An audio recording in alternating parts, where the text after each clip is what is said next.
have an intro they want to do? I mean, I could just kind of start doing my really vocal fry. Yeah, why not? Again. I've lost it. My voice cleaned off. I'm like... Colin, no. No. Sarah, are you? No. Do you mean? Are you about to say Opa Gundam style? Opa Gundam. See, now I'm just breathing in again. Fuck this shit. Opa Gundam style. Opa Gundam style, everyone. Hi, I'm normal Sarah. The joke of Sarah, parentheses, normal. For once in my life, I'm trying so hard. Hello, everyone. We're back out of the soup. We are dried off and cleaned. We've been set on top of the oven for a little bit to dry off a little bit. Max took us out and hung us over the fire, and we are nice and crispy now. Yeah, we're clean and pristine and ready to descend into madness, I guess.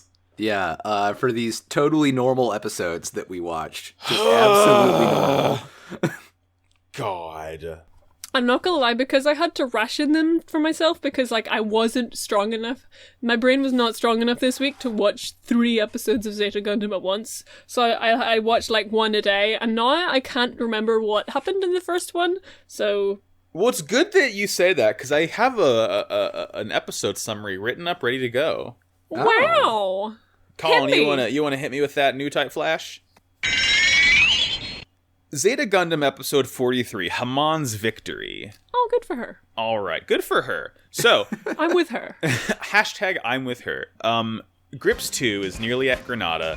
As a last-ditch plan, Melanie Hugh Carbine orders Ayuk to contact Hamon Karn and ask for her help in destroying the colony. Hamon surprisingly agrees despite Char's misgivings about being around her, but he swallows his pride. Her terms are simply a pledge from Ayuk to recognize the legitimacy of the Zabi as the ruling class.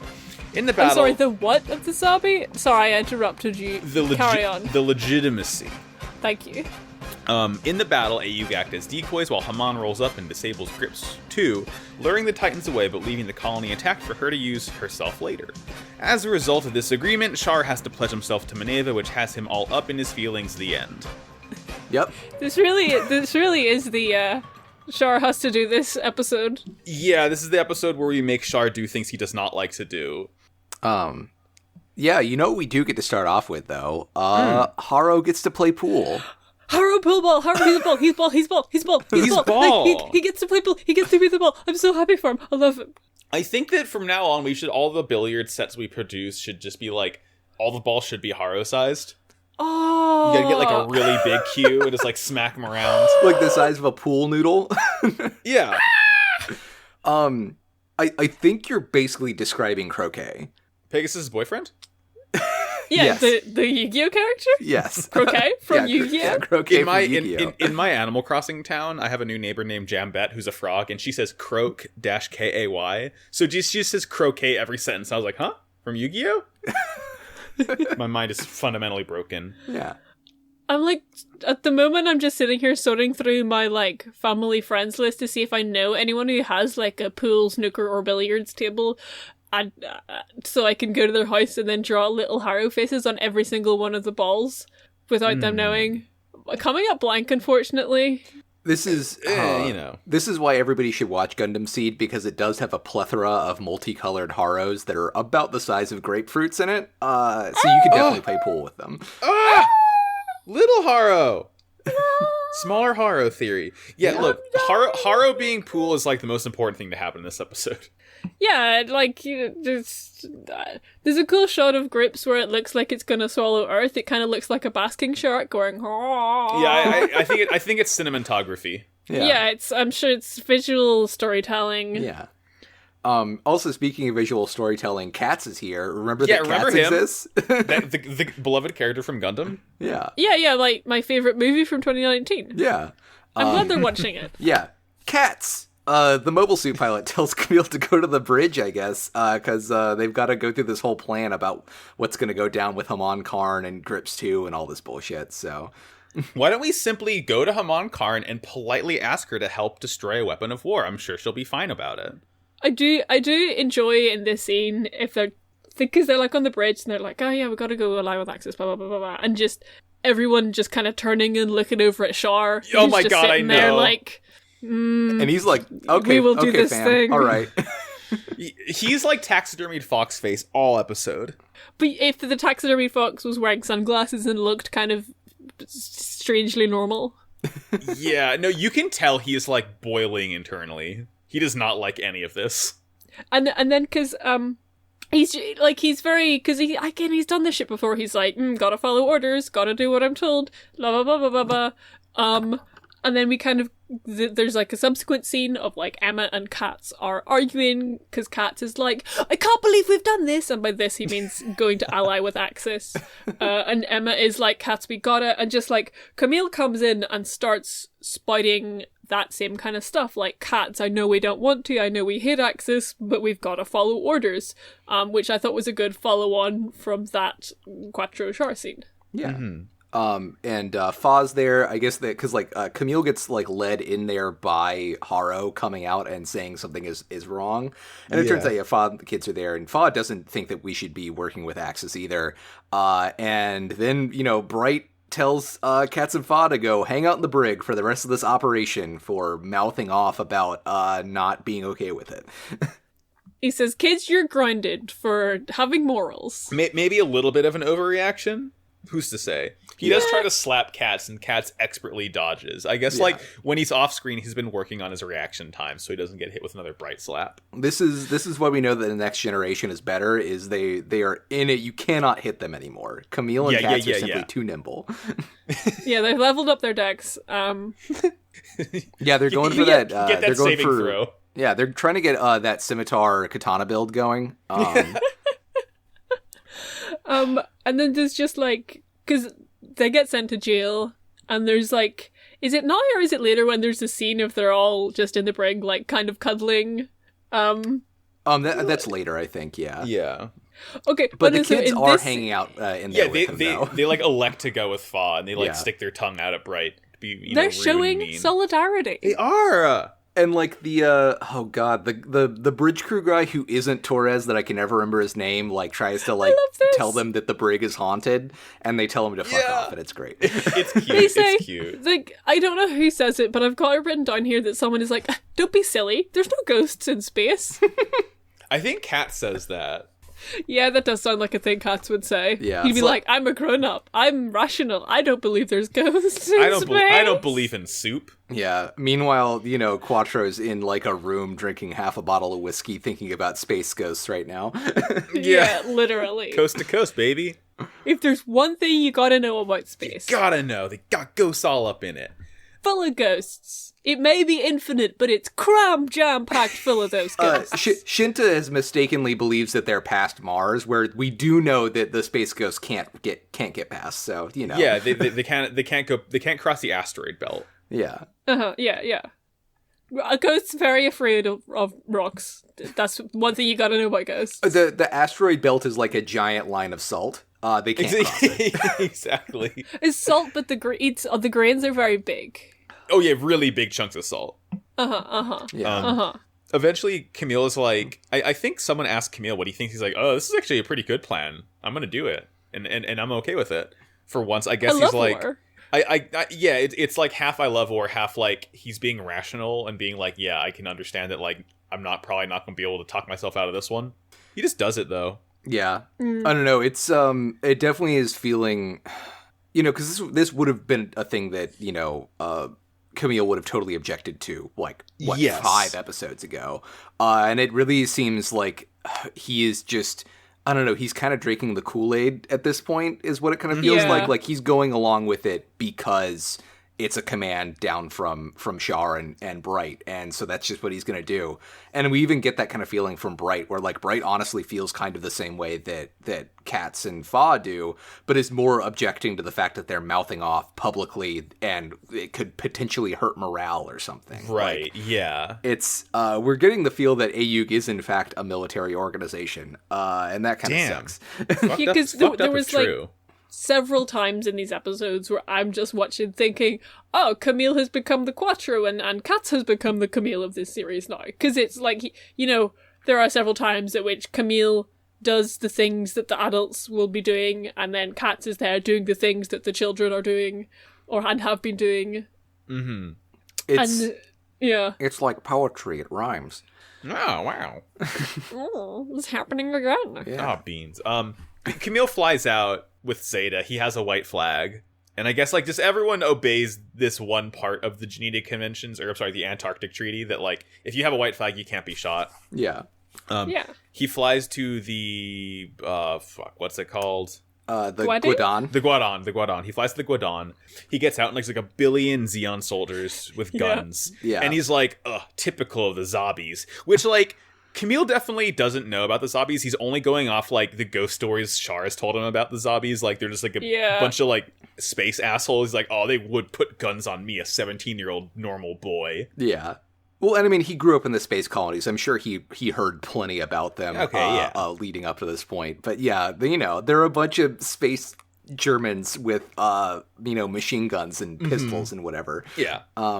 Yeah, and he gets escorted over to Haman, like, hands her a note, she opens it up, Dick Butt is there. Yeah. It's the cool S. Yeah. It's cool machine S. code. But yeah, she reads the letter, and then she's like, okay, well, this time I'm going to Char's house. Let's go, baby, let's go. Yeah. She does it as, like, a display of her sort of, like, reasonability and politeness. Yeah. It's like, I'll do it at your place as a show of good faith. Yeah, because she says she's not an arrogant person. She'll return respect with respect, which is the most bold-faced lie I've ever heard. It's, like, right up there with Char saying that he's never betrayed anybody. Yeah, I was going to say, I've never respected anyone in my life.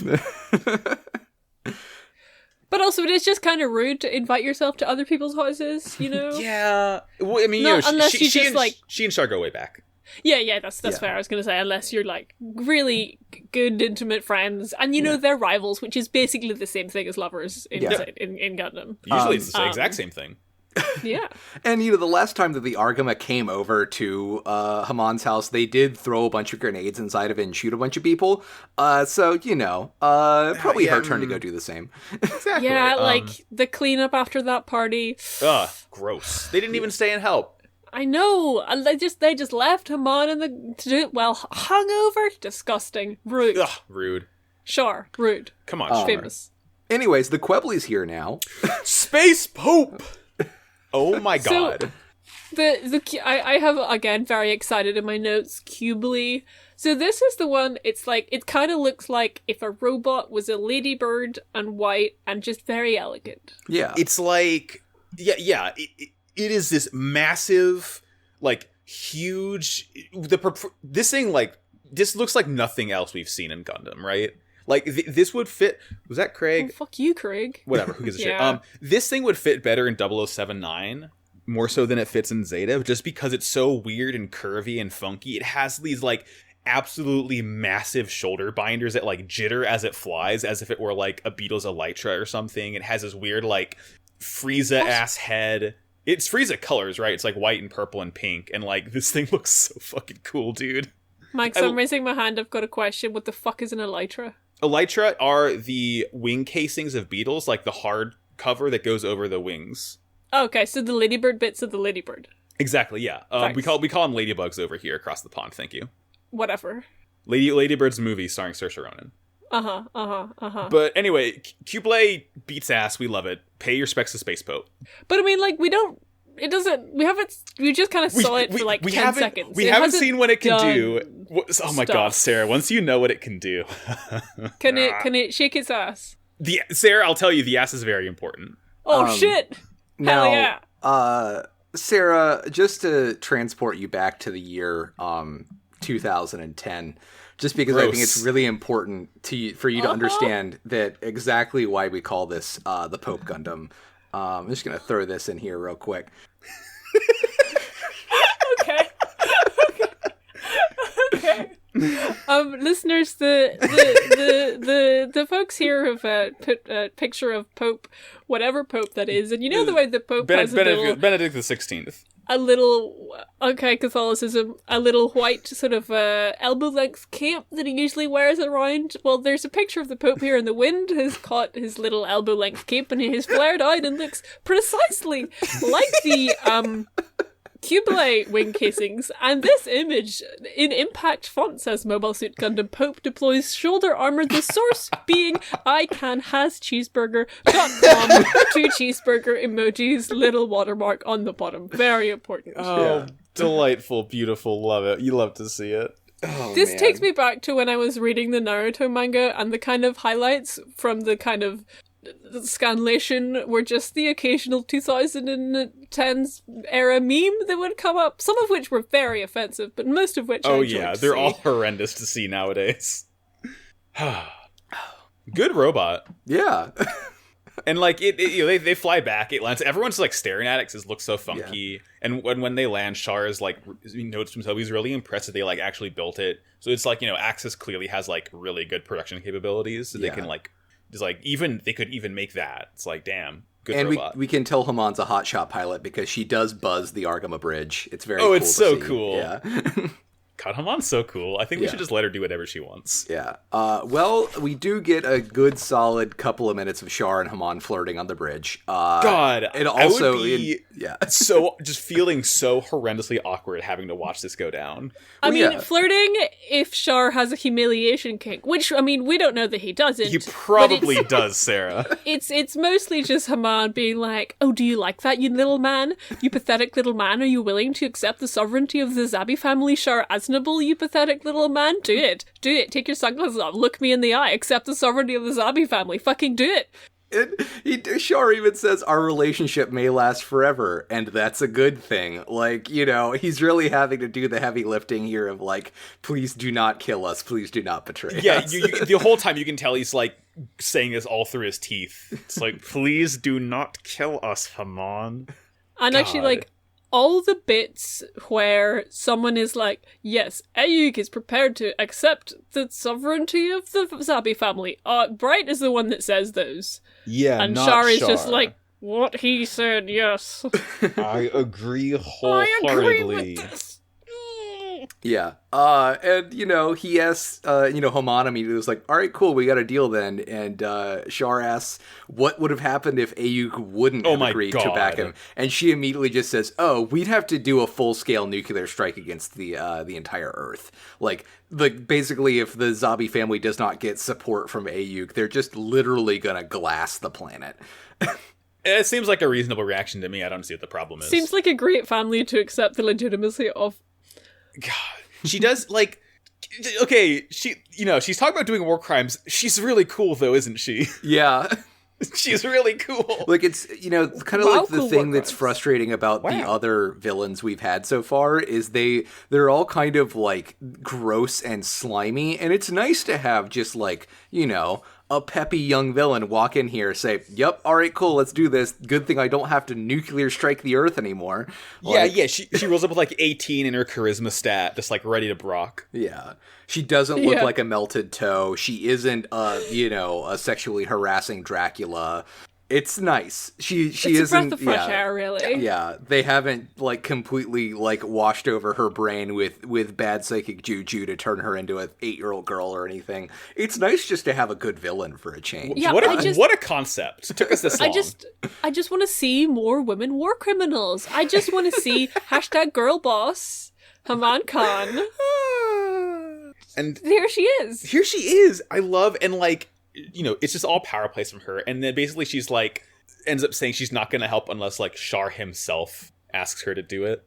Yeah, she's like, I only came here in order to like be humiliation fetish toward Char Aznable, and I'm going to indulge this before I leave. So she basically makes him take his sunglasses off and bow to her. It's so rad. And like because what she asks, and I think, or what it seems like she's asking is, she's like, well, get down on your fucking knees, Char, lick my boots and beg. But bend the knee, baby. Yeah, he ends up doing a kind of more put together, demure version of that, where he just takes his sunglasses off, bows, and the line he says, which I have written down here, is, I beg you, Hamon Khan, please destroy the colony laser. Yep, that's what he says. Which I thought, it's very... He's begging specifically for this thing. He's not like, oh, please, come on, Khan, help me. He kind of vaguely manages to preserve some of his dignity, but... Well, yeah, he's really trying to... I mean, he's enjoying his mommy dom kink right now. He's just trying to hold it all together. He doesn't want to be taken out of it. Yeah, like, he's either going to go back to his room after this and cry or crank it. We don't know which. There's no Probably way to know. Both at the same time. So, yeah, definitely both at the same time. Yeah. And and they're like, yeah, okay, cool. And as she's leaving, she's like, the proof of our might will be forever etched into your minds. Like, that's a pretty cool thing to say. Love that charisma stat.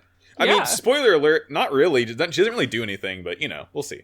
Yeah. But then they leave, and, everyone's kind of standing around, and Char's just kind of like, if that gets things done, I can live with it, and then just forlornly stares out the window. Yeah, God, he's, like, so not okay in these episodes. He does quite a lot of forlornly staring out the window in these episodes. Yeah. Char has gone through, like, every Simple Plan album, every, like, Day to Remember album over the course of this one episode. Yeah. He's gonna start knocking on Camille's door and be like, hey, can I buy your Smiths albums? Oh no! Char, you've gone too far! We cut over to Eggman. He's here. They're basically like, Ayug's already flying over to Grips, getting ready to do the thing. And I'm sorry, you haven't said by far the most important thing in this scene, which is that Bask has a McDaniel's Sprite sippy cup. Yeah. He got that McDaniel's Sprite that's mixed different. I don't know anything else that happens in this scene, but that's what I've got done. The problem is I see Bask and I close my eyes and look away until he's gone.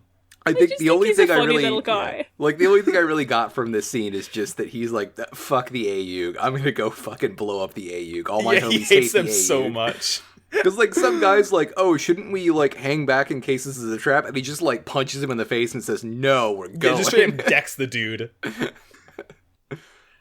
I think that the mood I get from, like, the sippy cup here is that when you're kind of, like, you're doing something, you're in a conversation with someone, but you're mostly just kind of looking at your phone and not paying attention and just thinking about your McDaniel's order that's on the way, and you're like, yeah, I fucking hate it. We're gonna go...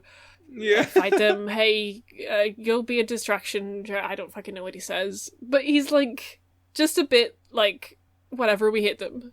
Yep. I don't know.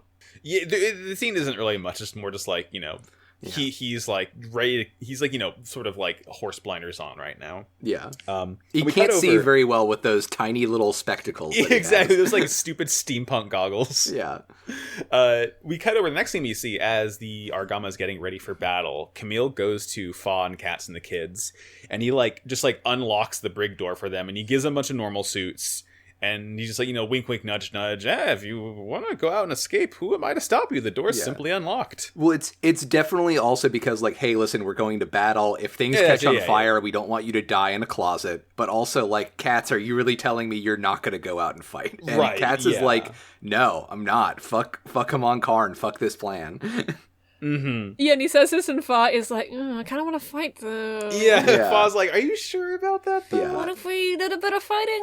Katz doesn't speak for me. I might want to go out and fight. Who's to say? But Might fucking ride and fight. Katz says that the only way he'll go out and fight is if Bright, not that if Bright commands him to, but if Bright explicitly gives him permission to, which is a weird way to word that, but okay.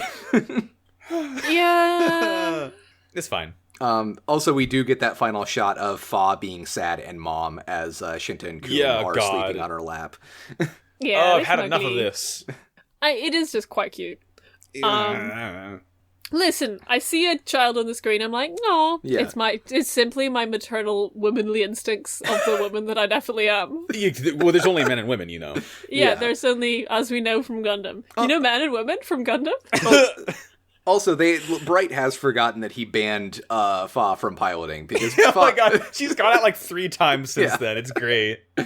So like, okay, going back to our last episode, I don't think it was an animation error that Fa was out. I think Bright just forgot. Yeah. It's all on him. Bright's just an idiot. We found out that Bright only cares about the rules for the sake of the rules, and will just let them fly if enough time has passed. Yeah. Well, the thing is, in the next scene, like, everyone that isn't Fa and Katz launches, and Char is like, hey, can I launch? And Bright is like, no. So he's just too busy focusing on telling Char that he can't pilot. Like, he can only do one pilot at a time. Yeah. Mm-hmm. It's like a one block person. As we know, there are only men and women, and men don't know how to multitask. So that's why he can only focus on telling one pilot not to launch. Of course. But yeah, as this is starting, also we see Bright and Char on the bridge, and Bright's like, reasonably worried that Haman Karn is going to betray them, and Char wants to go out, and Bright's like, absolutely not. Not right now, not you. So you stay here, you put your freaking 5-point baby harness on. Get in that chair, young man. Yeah, and then we cut over to, Bright is like, oh, well, Haman Khan might betray us, blah, blah, blah. And the next scene is cutting over to Haman Khan, and she's like, yo, what up, sending Bask? messages How's it going, homie?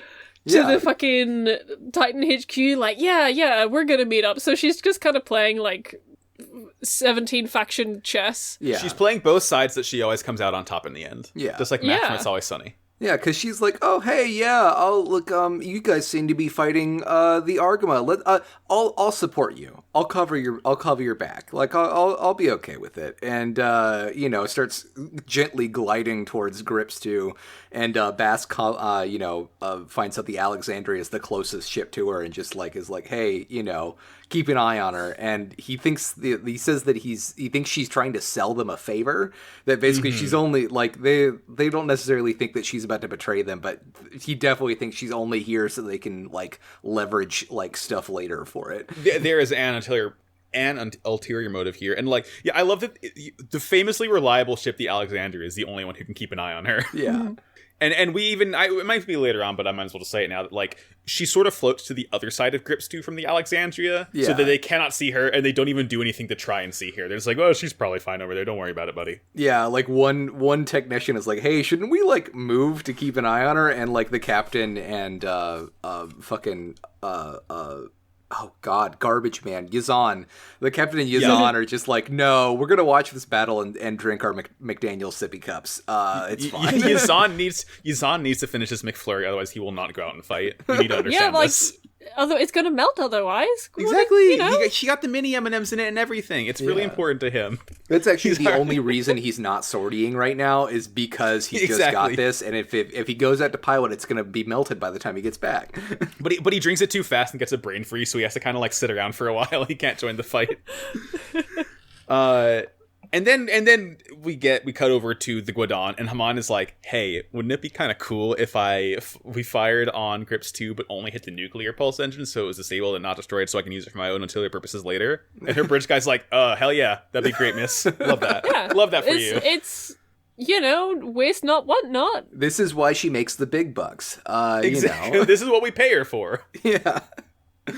Just executive decisions like this. No waste. Reusing other resources, old resources. This is the exactly the kind of high-level political plays I would expect from Space Hillary. Yeah. Yeah. Oh, God. This is why we're with her. Not to spoil how things eventually play out, but wow, Sirocco and Bill Clinton have a lot in common. Can't wait to see who gives Sirocco a blowjob later. Ah! So anyway, Camille's There's fighting. like a space fight. And that's all I've got. There's a lot of flashing in it, which I thought was cool. It's cool. It's not as good looking as the fight from like last week or the week before. It's still fine. Yeah. Does seem like one of the lower budget episodes. It's just, there's a lot going on screen. It's a lot of Camille getting into fights with multiple suits, and like Fa like psychically gets the DM that he's frustrated and decides to run out the bridge to help out. Mm-hmm. Yeah, because she comes in and she's like, oh, can I pilot? And Char is like, yeah, can I pilot? Yeah. Even Torres is like, I know how to make it move if you want me to go out. Like, I'll do it. I don't want to, but... Yeah, like, Bright just sitting here like, God, I really wish there was someone around who could pilot, and Char is just kind of sitting directly behind him with his eyes glowing. Yeah. And like, eventually Bright does let Fa go out, and of all people, Torres is the one who's like, yes, Cats, I give you permission to go out. Me, Torres, the guy who runs the ship now. Well, it's like at least in the sub, it's basically like Torres like calling out Cats, being like, hey, listen, that means you too, idiot. I was about to go out there and die. And they're whatever. They're fighting. They save the day. They get the Barzams off of Camille. We love to see it. Rick Diaz team is out here blasting people. It's a very good time. I feel like the kind of the main like tension in this fight is like the Guardian is supposed to be in there, is supposed to blow up the big laser, and like it keeps delaying and like they keep having to fight off more and more people because like the Guardian still hasn't done the thing that it's supposed to do, and it's all like, oh, won't Haman, what's she gonna do? Is she gonna do the thing? Yeah, and like Char kind of is of the idea that it's like she's not gonna betray them, but she's purposely delaying so that the Ayug and Titans fight more and more, so that like they lose suits to attrition and they both become weaker, which will make Haman have an easier time of taking over later. Yeah. Good for her. Yeah, good for her. And also, she does do the thing. She does it, yeah. Eventually. You have to hand it to her this once. She does it. I mean, not all of it. She doesn't destroy it, but she blows up the nuclear pulse. Bask is like, what the fuck, dude? Bask is like so red, mad, and nude about this. He completely forgets Ayug is there and like orders everyone to retreat and chase her. And it's just like, Haman kind of calls him. It's like, oops, I'm sorry. We were aiming at the Argama. I'm so sorry. I didn't mean to do that. My bad. I'll make it up to you next time, I promise. Yeah, I'll get the McDaniels next time. It's so funny. I was just lining up this shot against the Argama, and there was just exactly right in the way was the nuclear pulse engine of Grips 2. I'm so sorry. Yeah, like, and we thought we just give our really big space guns a little clean, but then they went off while we were cleaning them. Oh, I'm so sorry about that, Mr. Boss. I'm just so clumsy and quirky. Can't you find it in your heart to forgive little old me? I'm just a woman in space. Oops, my bad. I'm woman. Yeah, oh man, you know... Well, she doesn't say this, but... I just started rewatching Twin Peaks with my wife and one of my roommates who hasn't seen it before, and like Haman Karn does have like immense Audrey Horne energy right now, and I love it. She's good at what she does. Yeah. She knows what the fuck is up. Yeah. It's her board, and she's playing both sides against each other. Mm-hmm. Good for her. Whoever wins, she wins. Yeah. Girl boss. We see more of her hashtag winning when the next scene cuts over, and it's Char once again going to the throne room in the Guadon, who he actually bends the knee and he pledges himself. Yeah. You know, there's a Will baby here, and Maneva asks him to promise to serve her and the Zabi family, and he agrees to it. It's just like, it's weird, right? Because she asked him to do it, but you can tell she's like just saying words that she's been told to say, because like as he walks away, like Haman goes to her and like leans over and she's like, yeah, this means that Ayug is now allied with Axis. Like she's basically explaining it to Maneva, because Maneva probably was like reading off of a script at that point. Yeah. You know, she's doing a very good job of being this fake figurehead as a small child, and she's cute, but it does suck to see like a 6 or 7 year old put in the situation, 8-year-old. I don't know exactly how old she is right now, but she's very young. Also, Haman does tell her that Ayug is now her arms and legs, and I just can't not imagine Maneva's body with Char's big buff sleeveless arms attached to it. Yeah. I mean, that's how she gets stronger, right? She's like, she's still baby, but she's gonna be put in a baby Bjorn. Oh, so this is, I was looking at my notes and it says poison for Cusco moment. And I was trying to figure out why, and I think it's because as Char is like walking away, the conversation that Haman and Maneva have, they're like, oh, Ayug is allied with the Zabis, the Zabis are back in power. And Maneva is like, yeah, it's all thanks to Char Aznable. And Maneva is like, great, Char Aznable put the Zabis back in power. Right, and yeah, Maneva they just say the like, same thing it's so 5 great times. how this is all thanks to Char Aznable, and they kind of say it like 3 times, and then you just kind of cut to Char. Just really clearly really mad on the inside. Yeah. Which makes it great when we cut back to the Argama, and you know, they're watching the Guadon leave, and you know, Bright's just like, man, wow, really glad we don't have to fight that one. And Char is just kind of like, well, whoa, maybe save that one for later. Yeah. Yeah, don't put that off. Like, yo, Torres, you writing down the number of guns on this bad boy? Yeah. And then he take that stats. Then he has another long, hard look out into space again. Yeah. God. And like the last scene is like, I think Camille goes to try and find him after this and falls with him, and like he's in one of the gravity pods. It's like a park bench, and like he's brooding so hard right now. Oh my god. He's like crying into his hands in the park room. It's playing Untitled by Simple Plan.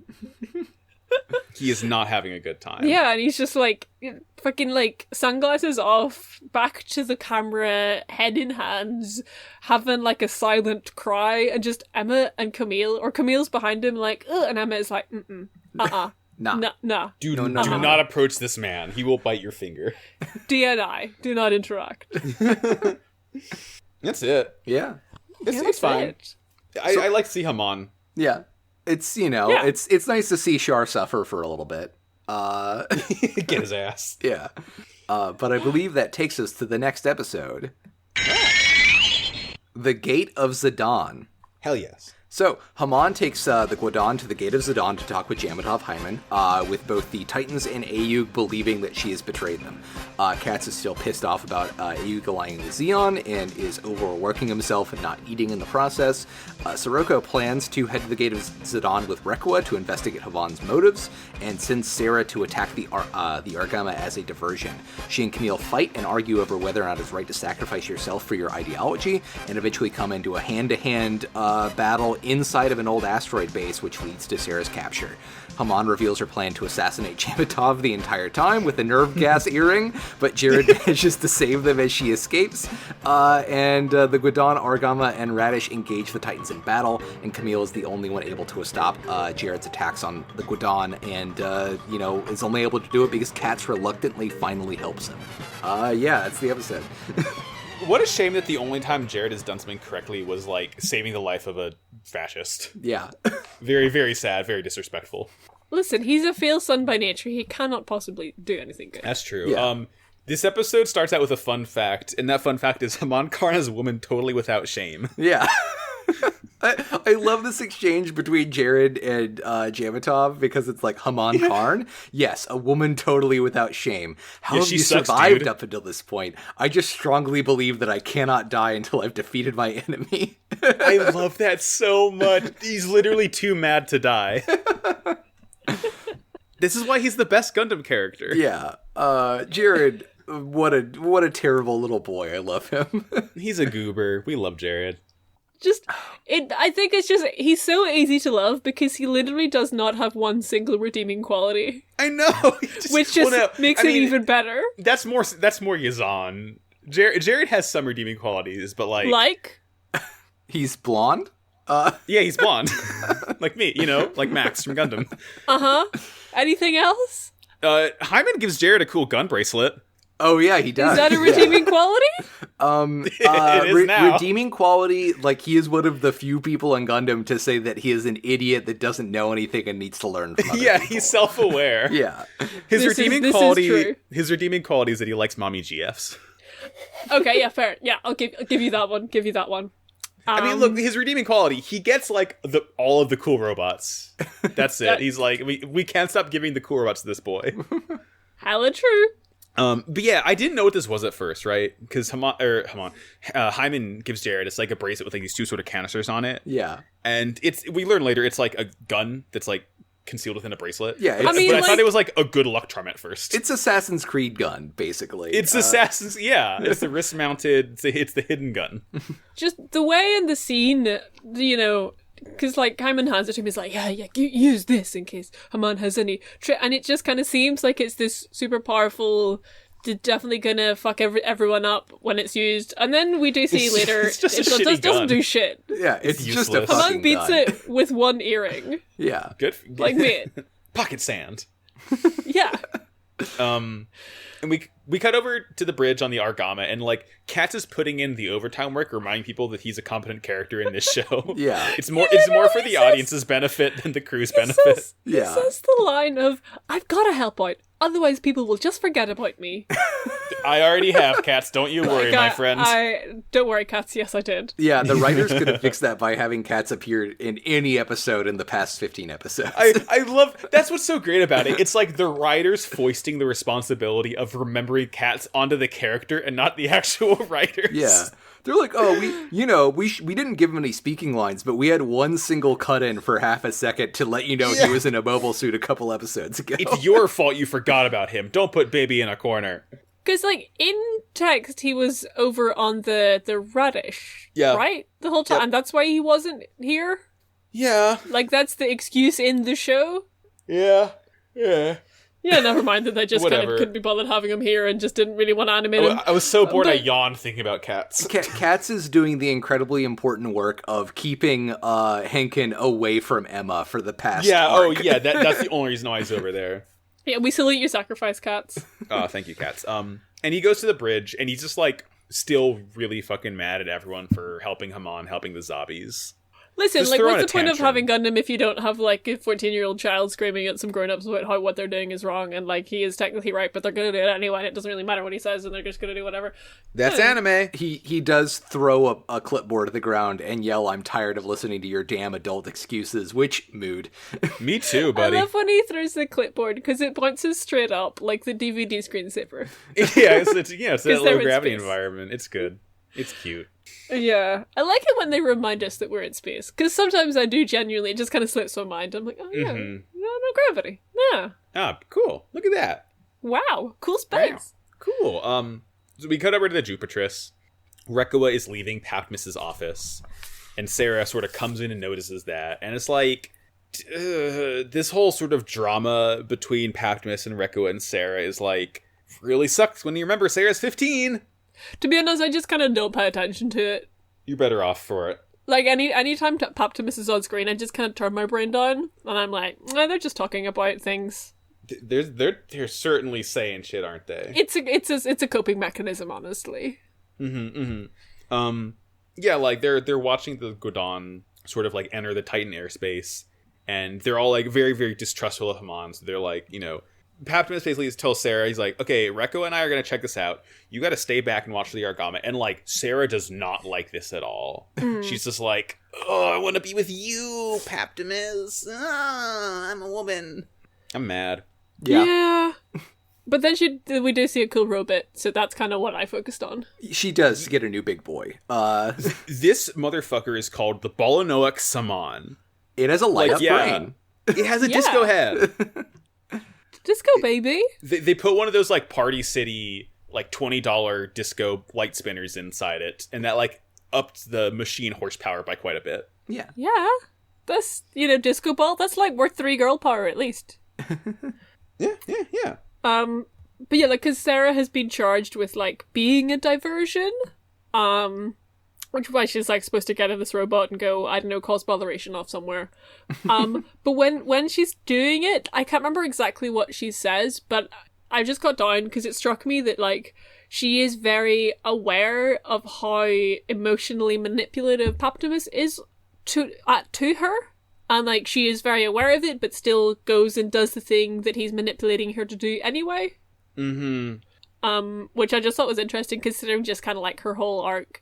And everyone, like, Kat's having a crush on her and having been like, oh, but you're only doing this because of Paptimus. And she's like, yeah, I know, because I think Paptimus rules.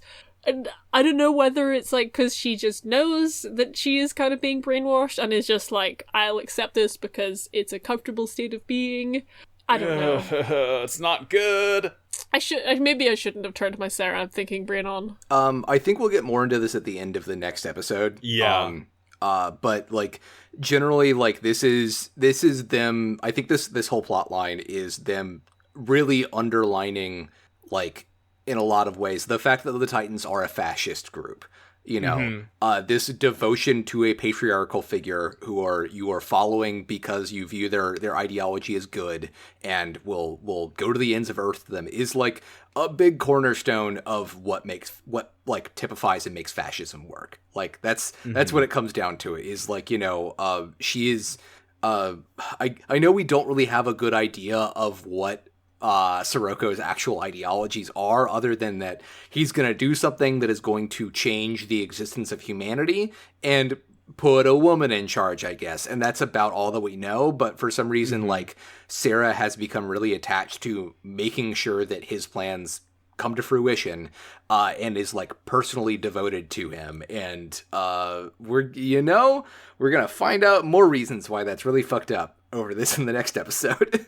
You can almost view it as an allegory for like hero worship liberalism. Yeah. Well, what about the episodes after that, Colin? Who can say? We haven't watched them yet, so I think after that, it's just going to be Wow Cool Robot. Yeah, I think it's just Wow Cool Robot for the next 5 after this. Yeah, once we boils see down the to. Ghibli deploy its Pope shoulder armor, then that's all we're going to be talking about. Yeah. Yeah, it's dog shit. Bad show. Anyway. I don't know. I would say that they are this is we're gonna get into it with the 3rd episode, but I will say it does absolutely feel like they're setting this up as this is a bad thing. You should not feel this way. Like what Sarah is doing is bad. So I don't exactly want to say it's a garbage show for doing it, but it sucks for a lot of reasons. It's the problem of the show saying, like, you know, it's the problem of using the lens of war to show you why war is bad. It's like you can't say, like, you're not able to talk about why it's bad without showing it happening in the first place. Which is like, you know, that's like a trapping of like literally any sort of storytelling. So it's not like a fault of Gundam, but it's still just like, You're still just kind of like... You still have to see it. You know, like fucking Tomino Mobile Suit Gundam comes up and rolls down the screen, and there's some people who are going to be like, oh wow, cool emotional abuse. Yeah. Hate to see it. But you know what I love to see is Haman playing 3-way chess against herself. She's good at this. She's like, yeah, we gotta contact the Argama soon. We gotta let them know what the dealio is. Well, she specifically says, make sure you time contacting the Argama correctly. Right. She has this all like scheduled out. She has this all in her calendar app. Yeah. And then we cut over to the Argama, and Camille is like talking to Bright about sending Katz out to battle. I don't even remember what they say, but he's just like, Katz is good. Remember Katz? Yeah. He's doing work. We should send him out to fight. Yeah. Oh, well, I guess Camille is talking about how he thinks they should give Katz more responsibilities so that he'll chill the fuck out, which I think is Camille saying, like, if we get Katz more invested in the system in the way that you got me invested in the system, he'll stop objecting as much. If we brainwash him, it'll work out fine. Yeah. If you make him an assistant manager, he'll stop questioning the real manager. Exactly. Yeah. Yeah, remember what you did to me? Just do that to Katz. It'll be fine. Yeah. It's okay, because it's already been done to me. I can't object anymore. Yeah. Yep. And they get notified incoming suits, and Camille is like getting new type waves from someone. He has like a kind of a bigger new type moment that he's had before, which I made a note of. Don't know what it was, though. Yeah, I don't know who... it was Sarah. Yeah, because Sarah's coming in. Sarah's entered the chat. He knows. He's got Discord open. He has notifications on specifically for Sarah. He's got push notifications on for Sarah. No, what it was, it's like you get the call, like the noise when someone enters the call, and like he's like, oh, someone's here. He didn't check it until like a couple minutes later when he like actually tabs over. He's like, oh wait, it was Sarah. She's been here the whole time. Yeah.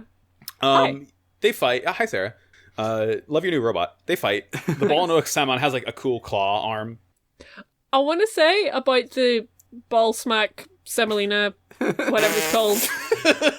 Yeah. Those were the first 3 words that came to mind. No, you got it in one. But I may have said Ballsmack, but kind of Yannick with it is this robot. Let me just Its design is kind of like, you know, when you type out brackets left and bracket right, 2 parentheses, as y'all would say, and you're like, oh, that kind of looks like a fucking vulva. Oh, edgy. This is what this robot looks like.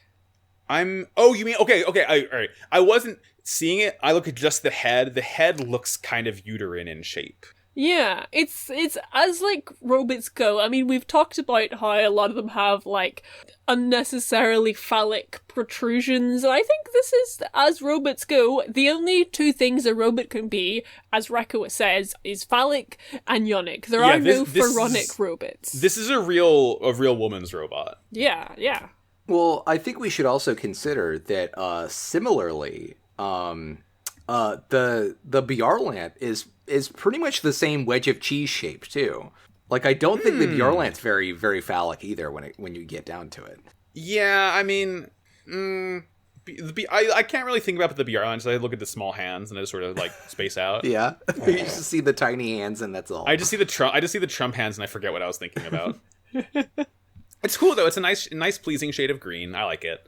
Yeah, like they're fighting. This isn't even anything, but I just love that like the lines here are like, "Stop it, Sarah," and she says, "Shut up." Just a little argument they're having. Yeah. like siblings fighting. And yeah, he's like trying to convince her that Papnis is only using her. Like, and it doesn't take. He cuts her arm off and she flies off. Yeah, we do see the PX3 asteroid, which they will go on to later on. Because I was like, why is this asteroid numbered? Oh, that's why, because they're going there. Yeah. But yeah, we cut back to the Argama, and Bright is like, let's deploy cats, when kind of Fa and Char are right there. But it's Kat's turn to go and be deployed in the Methys, I believe. Yeah, because he was on standby, like ready to go in case something happened. Also, Char's house trained now. Just Right, yeah. Yeah, he needs to learn how to use his letterbox. Yeah. Yeah, Camille does chase Sarah into the old asteroid base, though, and tricks her. Does the whole "I'm going to take my spacesuit off and rig it up with Vernier and have that fly down a hallway to trick her so he can grab her." I love this little trick. Like, it's a fun trick. It's good. And like, because he notes that, like, oh, there's an airlock. There must be air in here. And I'm like, why is he talking about that? Because he's about to take his suit off. Schrodinger's air. And I like because they're kind of, they're LARPing as Amuro and Char at the end of 0079. Yeah, exactly. Which is what, but then just like, they're way cleverer than either of those guys were. Yeah.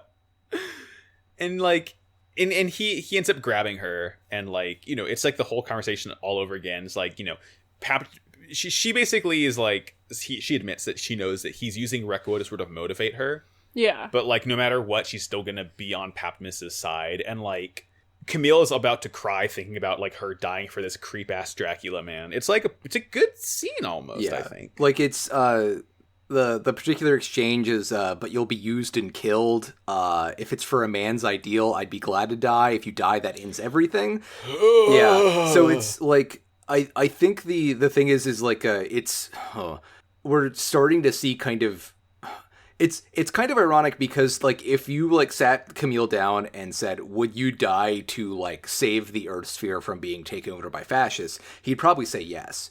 I think this is starting a greater conversation for like the rest of the show about like what the limit of sacrifice is, what the cost of war is, and like where you're going to draw the line as to like how much you're going to sacrifice. And like the fact that the person who says, yes, I absolutely will die no matter what to like accomplish these goals is doing it for a gross Dracula man, I think is setting us up to believe that maybe sacrificing yourself for your ideology is not good, in fact, no matter how like what that ideology is. Yeah, I haven't been fully convinced on that, but I'll continue thinking about it and let you know what conclusion I arrive at. And I think this scene, just kind of seeing Camille confronting the sort of concept of death like this, and just how affected he is, that, and just kind of it shows that he's fucking sits up at night thinking about like all the like girls that have died for and in close proximity to him, because the show just kind of keeps doing it, or trying to do it, and just how that affects him, and kind of seeing that was just, oh boy. Yeah, I'm thinking it might be. I'm thinking it might be empathy. Yeah, and it just kind of got me wondering, like, is Camille gonna survive Zeta Gundam? I've got theories. Tune in to find out. Yeah. I think it's also important to like keep in mind the backdrop of everything going on with Haman right now, and this kind of like speaks more to why Camille's probably immediately like okay with helping Haman. Because like, you could say, all right, we're gonna take on Haman and the Titans at the same time, but that's a lot of people are gonna die in that, and so it kind of, if where Camille is right now is that like dying to accomplish the goal isn't worth it, like you need to be around at the end for it to be worth it, it kind of explains why he would be more readily available to like side with the zombies who aren't quite as bad as the Titans to get rid of the Titans. Right. Yeah, he's doing it so that the girl reading this survives. And like he just eventually like just grabs her and like loads her up into Zeta, and they fly off, I think. I love the shot of them like a few shots later, and just like he's piloting the Zeta and Sarah's just kind of there. She's in the cockpit, just like sort of like hunched up in a ball. It's cute. Yeah, with their like wrists and like ankles tied up and tethered to the chair or whatever. Yeah. So then we cut to more Haman time, as it turns out. It's Yeah. great. She's finally arrived at the Gate of Zidane. Yeah, the I just want to kind of briefly comment on the sort of interior design of the Gate of Zidane, which is like Tacky as shit. it's kind of like the tackiness of the Guadin and like, you know, Minerva's huge as shit throne room, Oh, but man. like It's almost like they were made by the exact same people. yeah, but there's like all the furniture is like very like kind of mid-century modern-ish. Yeah. And that they like contrast each other. Sorry, you mean from the Middle interestingly. Ages? Yeah, from the Middle Ages. Middle Ages century modern. Yeah. Because you know that he's got this kind of like really like, I was gonna say spacey chair. I guess all the chairs we see are spacey chairs because they're in space. Yeah, it's just like a spacey chair on like a sort of like fancy like dais pedestal with Yeah. stairs leading up to it. It does Yeah, feel like yeah. that, like Apple moved into the Louvre or into Oh like my God. Versailles or something. Like that's the kind of feel that it gives me. Okay, well, I'm gonna continue talking about this thing because I'm gonna get really mad if I continue thinking about what you just said, Colin. What's up, Sarah? Well, yeah, I mean, it's just, you know, kind of like evil corporation takes over evil monarchy, which I guess is precisely what's happened here. Yeah. I Palace, fuck you. Ugh, fuck you. I'm deleting that message in chat. Ugh. Evil.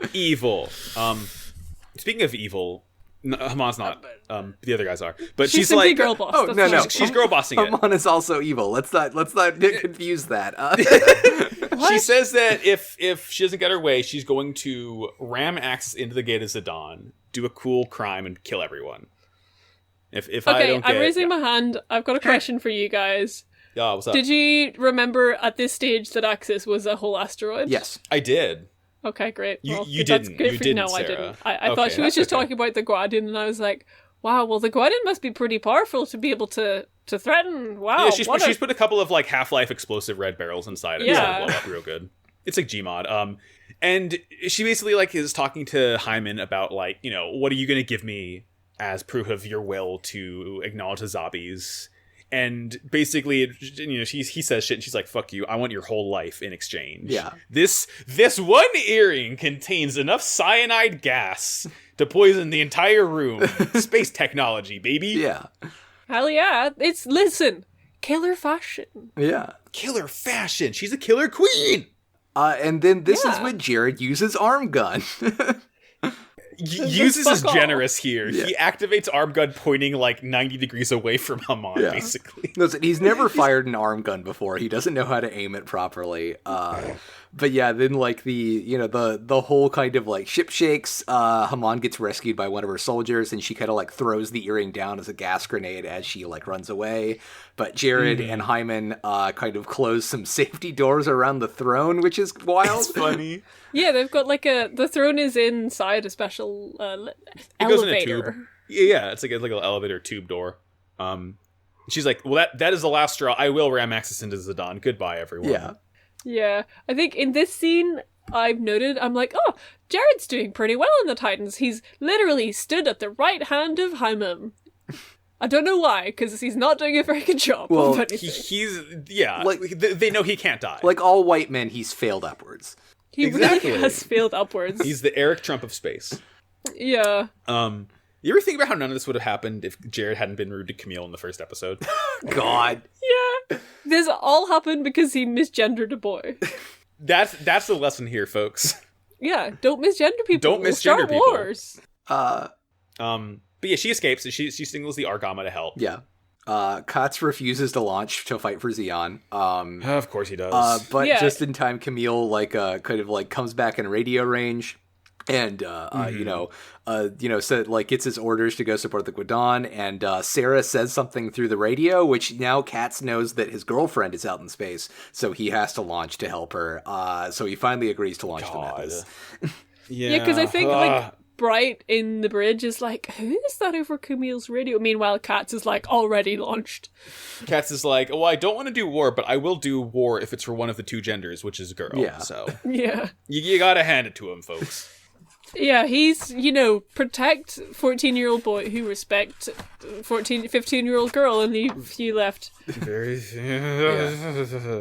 Meanwhile, Haman is more worried about Jupiter's coming in than the actual Titan forces at their stronghold in the middle of space. So that's wild. I will say I love the sort of not characterization, but like they do such a good job playing up Haptimus as like this like impossibly powerful new type that like even like Space Hillary's afraid of. Yeah. And the fact that like, acknowledging him is kind of like he's the one really building the Jupiters are the faction building the super powerful suits that aren't the Psycho Gundam. Like, he's the one rolling out the new forces and that kind of shit. And that's what she's more worried about, I guess. Mm-hmm. Yeah, it's militarization, et cetera, et cetera. Like at the moment, Haman has kind of like set up the Titans and Ayug in a fight, and she's like, great, all according to Keikaku, which I think she does say somewhere else in the episode. She literally says it's all going according to her plans. I can't remember, but like, so she's sitting back, but then like, Paptimus isn't like currently on either of those sides. Like he's not involved, so he's kind of like a loose end that could come in.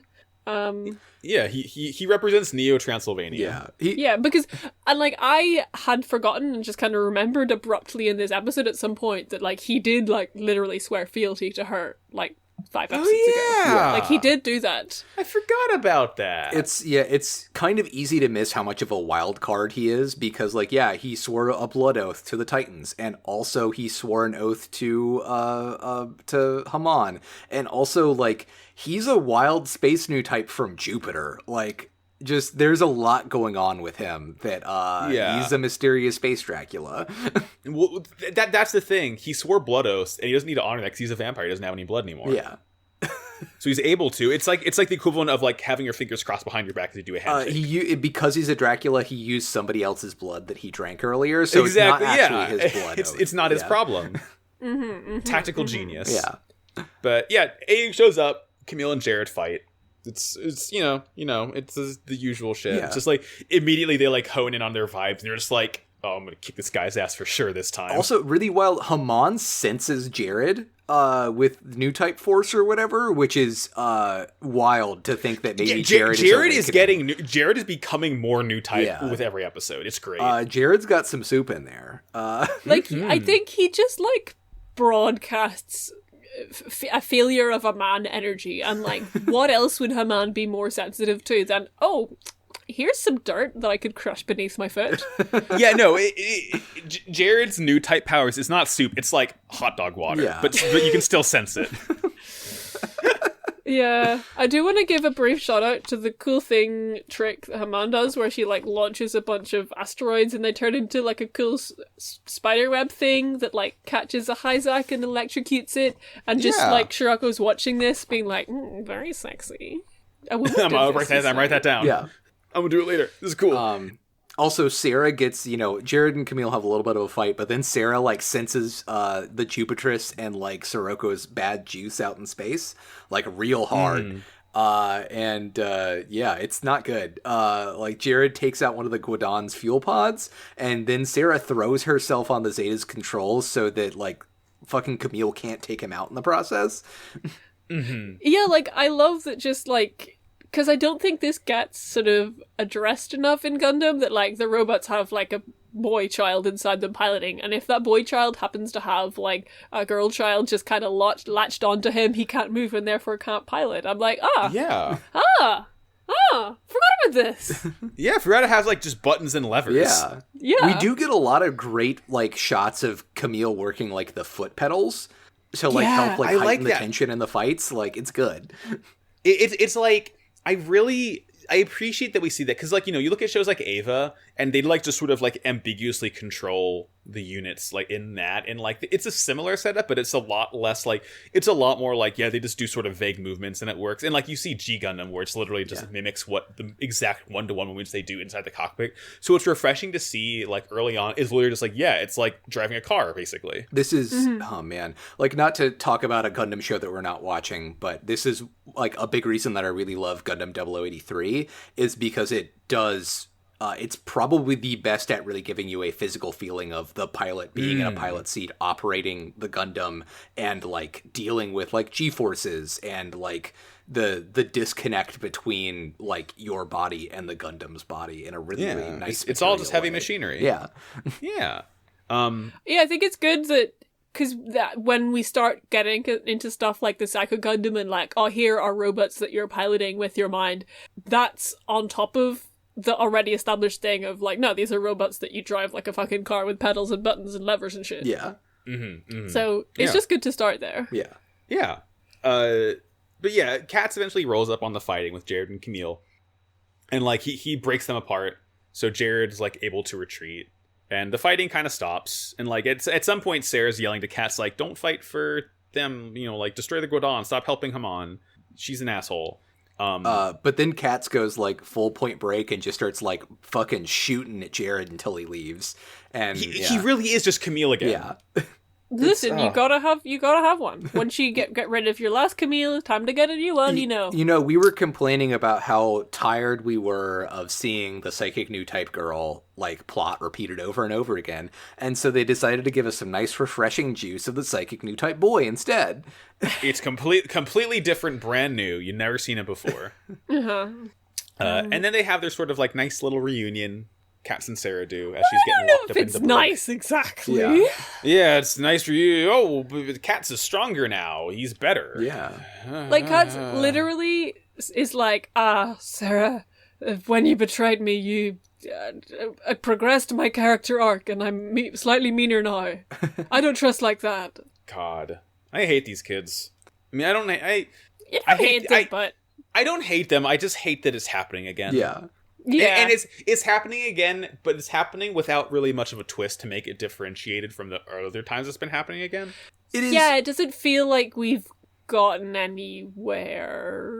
I give it some time. We're only one episode into it happening again. That's true. I'm sure Let it things happen will again get. some more. Yeah. Let it happen again some more. We only have what 5 episodes left after this.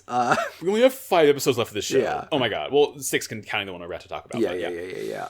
But yeah, we do get the good line of killing can't be the best solution, can it? Everyone looks at the camera like Jim Office. Yeah.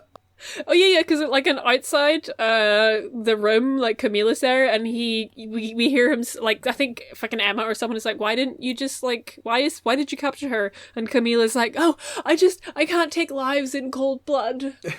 Yeah, you can, dude. You've done it. Come on, Camille, admit that it's simply because she's girl. It's simply because she's girl. I've definitely like- seen you take a life in cold blood. Yeah, you literally killed her 2 Hyzak wingmen, no problem, like earlier in this episode. Yeah. That's it. Yeah, like we see Axis approaching. Yeah. Sarah's like thinking about what Camilla said to her about Papyrus and all that, and like this episode pretty much. Yeah. Last one. Last episode is Coming from the Heavens. Hang on, let me find my Physical notes could not be me. just ASMR. Oh, my notes are pretty short for this one. So, in episode 45, Coming from the Heavens, episode 45 of Zeta Gundam, Axis and the Gate of Zeta, and both of which are very big space rocks. In case you had forgotten, they are about to collide. There's a big battle surrounding this where Ayug are trying to stop people from evacuating from the Gate of Zeta. It's basically all space battle. Gender is discussed. A beloved character dies. That's the episode. God, Yeah. gender disgust. More like Gender disgust. I was about to say same brain. Yeah, fucking starts out. We're told as the Gate of Zidane, Baskin and Hyman are like mobilizing units to fight Axis, Yeah. and like they're also getting ready to vacate it because like Axis is almost certainly going to end up hitting this big old rock. Yeah. That kind of is doubled down when they get a report of a bunch of like light signatures from Axis, and so they're like 90% sure that Haman has also evacuated Axis too. So these 2 big hunks of rock are just gonna fly into each other. Like And Flint then- and Steel. We cut to like a meeting of like Bright is briefing everyone. He's like, great, like we gotta stop Zeta from evacuating so that the most amount of people will die in this collision. Hooray. Yeah. We love it. Camille shows up late, and when Fa kind of needles him about it, it's because he was looking for cats and he couldn't find him. In this meeting, do you guys in the sub have the kind of the whack-a-mole subplot? Yes, I love it. It's really funny. Because, like, what they basically say is, we have to find wherever they're trying to leave ships from and knock them back in. And Appley is like, oh, it's just like a game of whack-a-mole. It's cute. Yeah, and it's not and the then only he's time like, they say it. I love that game. From the Middle Ages. Yeah, the Middle Ages game whack-a-mole. Whack of mole. Yeah. That's all I got for that. Yeah. We cut over to the Jupitress. Paptimus is ordering Reccoa to go out and secure Sarah, bring her back. And she is going to be mobilizing in the Palace Athen. Holy shit. Another banger of a suit. Yeah. Okay, because it is the Palace Athena in the dub, which So, kind of... it's Palace Athene, but like they specifically call it the Palace Athen in the sub. The way I've weird. always heard it pronounced is the Palace Athene. I read it as that until I heard it said out loud. Okay. I mean, I've honestly, I'll probably start reading it as Palace Athene because I'll forget that they said Palace Athen. That in the show, also but, like, might just be it might be the Palace Athen because of the way that they the opposite of romanified it. The way that they like wrote it in Japanese for the script might have left that last bit off and just kept the E on there because I don't know, space French or whatever. Yeah. I mean, I'm kind of assuming that either way they are referencing the goddess Athena. Yeah. Athena from Hades game. Yeah. And her body is a palace. Her body is a temple. And also this a mobile suit is so cool. It's green. It has like a cool orange stripe. It has cool like sort of green or yellow like ribbing. It has like this really sick like dark blue, like really dark navy chest and torso. It looks like Piccolo or Cell or something. I love it so much. It's just, I don't know why, because all the robots are full of bits. They're like all, we're getting greebly as fuck. Yeah. This is the most greebly bits. Yeah. This just has the most things shoved onto it, and somehow it doesn't look awful. Which therefore means it looks amazing. Yeah, and this is also, within fiction, one of Paptimus's robots. Like, this is designation PMX-001. PMX meaning the suits made by Paptimus. Ew. Two of the other... Did you say ew? Yeah. I don't like to think about Paptimus ever. The other ones being the PMX-000 Masala. This is number one. PMX-002 Ball Noak Saman. And redacted in the future, which I'm going to nut over, but we'll get there. It does. It's cool. It reminds me a lot of both the Hamrabi and the Gabflay. Like you kind of like mash those two suits up into one suit. It has the sort of like upwards curvy bits of the Hamrabi in the back. Yeah. It has the sort of like bug-like what's the word? Proportions as the Gabflay. Yeah. It's just a cool looking suit. Yeah, I like and it. also it is green. Green. It's green. G for green, G for girls. G for Gundam. G for Gundam. G Gundam actually means girl Gundam. I'm assuming all the characters in that are girls. I don't have enough information to prove you otherwise. Yeah, you're either a girl or a horse in the future.